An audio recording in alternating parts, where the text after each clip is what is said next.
আসসালামু আলাইকুম ওয়া রাহমাতুল্লাহি ওয়া বারাকাতুহু। আজকে আমরা গুরুত্বপূর্ণ একটি বিধান বা মাসআলা সম্পর্কিত আলোচনা শুনব কোরআন হাদিসের আলোকে। সেটা হলো পুরুষের জন্য স্বর্ণের আংটি বা অন্য কোনো আংটি পরা, কিভাবে পরা, কোন হাতে পরা, এই বিষয়ে আমরা মাসআলা শুনব। মহানবী সাল্লাল্লাহু আলাইহি ওয়াসাল্লাম বলেন, পুরুষের জন্য স্বর্ণের আংটি পরা হারাম। হযরত আলী বর্ণনা করেন, আন আলী রাদিয়াল্লাহু আনহু قال নাহা রাসূলুল্লাহ সাল্লাল্লাহু আলাইহি ওয়াসাল্লাম আনিত তাখাত্তুমি বিযযাহাব। আল্লাহ রসুল স্বর্ণের আংটি পুরুষের জন্য পরতে নিষেধ করেছেন। মহানবী সাল্লাল্লাহু আলাইহি ওয়াসাল্লাম আরও বলেন, স্বর্ণ ও রেশম এই দুইটি জিনিস আমার উম্মতের পুরুষের জন্য হারাম, নারীদের জন্য হালাল। এক ব্যক্তি সোনার আংটি পরলে মহানবী তার হাত থেকে আংটি খুলে ফেলে দিয়ে বলেন, তোমাদের কেউ যদি জাহান্নামের আগুনের টুকরা পড়তে চায় তবে সে যেন স্বর্ণের আংটি পরে। অর্থাৎ পুরুষের জন্য স্বর্ণের আংটি পরা নিষেধ।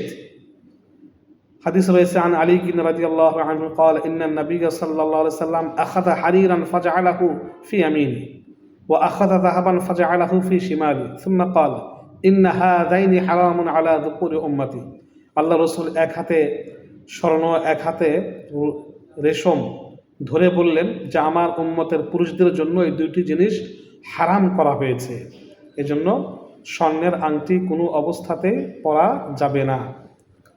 পুরুষ রূপার আংটি ব্যবহার করতে পারবে, তাও নির্দিষ্ট পরিমাণ মতো, যেমন 4.5 মাসা।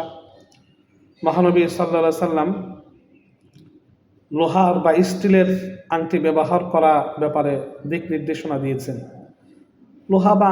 লোহা বা পিতলের আংটি পরা উচিত নয়।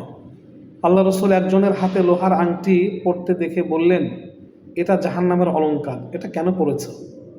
আর একটা বিখ্যাত হাদিস রয়েছে, একবার এক সাহাবী স্বর্ণের আংটি পরে আসলে মহানবী সাল্লাল্লাহু আলাইহি ওয়াসাল্লাম তার থেকে চেহারা ঘুরিয়ে নিলেন, বললেন, তুমি দুনিয়াতে থাকতেই জান্নাতীদের পোশাক পরতে চাও, অথচ পুরুষের জন্য দুনিয়াতে এটা আগুনের অঙ্গার, স্বর্ণ পরা যাবে না। সে সাহাবী চলে গেলেন। পরে আবার এক সময় আসলেন, এবার হাতে একটা লোহার আংটি পরে আসছেন।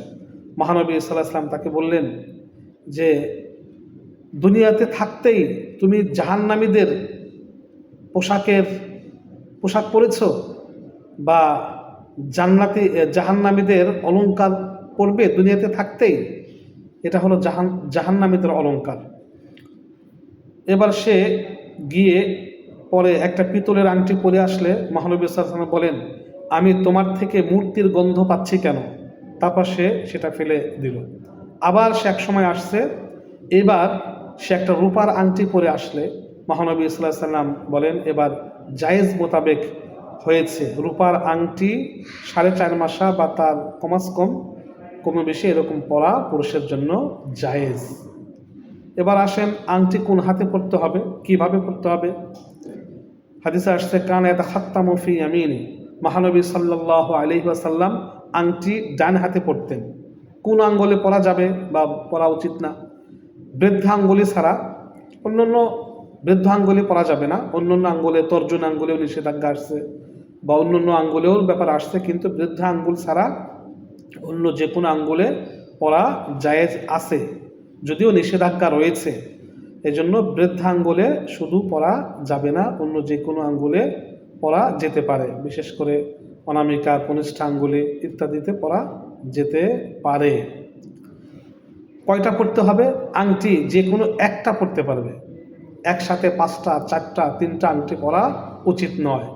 ভণ্ডরা বা ভান্ডারীরা দেখা যায় হাতের 5 আঙ্গুলে 5টা আংটি, দেখেই বোঝা যায় এরা হলো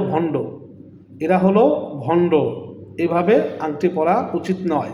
মহানবী সাল্লাল্লাহু আলাইহি ওয়াসাল্লাম আদর্শ একটা আংটি পরা, সেখানে 5টা আংটি পরা তো মানে সুন্নাহ হতে পারে না বা ভালো কিছু হতে পারে না। এবার আসেন, আংটির পাথর বা নগিনা কোন দিকে রাখবে? মহানবী সাল্লাল্লাহু আলাইহি ওয়াসাল্লাম কোন দিকে রাখতেন? ইয়াজআলু ফাসসা খাতামিহি মিম্মা ইয়ালি কাফফাহ। মহানবী সাল্লাল্লাহু আলাইহি ওয়াসাল্লাম তার আংটির পাথর তার হাতের তালুর দিকে রাখতেন। তাহলে আংটির পাথর হাতের তালুর দিকে রাখা সুন্নত, হাতের তালুর দিকে রাখতে হবে। এবার আসেন আংটি সম্পর্কে আরও কিছু মাসআলা। আংটিতে আরবি আয়াত বা আল্লাহর নাম ইত্যাদি থাকলে পেশাব বা পায়খানার সময় সেটা খুলে যাওয়া উচিত। অনেকে আংটি পরে শিরকি করে। কিভাবে করে? যে এই আংটির পাথর বা এই আংটি আমাকে বিপদ থেকে রক্ষা করবে, আমার রিজিক বানায় দেবে, ধনী বানিয়ে দেবে, আমার গরিব থেকে বাঁচাবে ইত্যাদি, এগুলো শিরকি। আংটির কোনো ক্ষমতা নাই। আল্লাহ পাক রব্বুল আলামিন সব কিছুর মালিক, এরকম নিয়ত করলে, ধারণা থাকলে সেটা শিরকি হয়ে যাবে।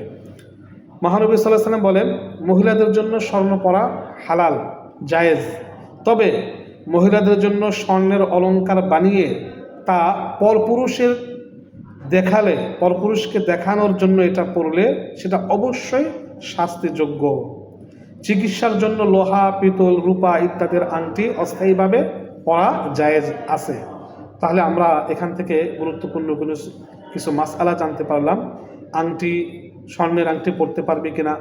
অনেক পুরুষকে বিয়ে করার সময় শ্বশুর বাড়ির থেকে স্বর্ণের আংটি উপহার দেয়, স্বর্ণের চেইন উপহার দেয়।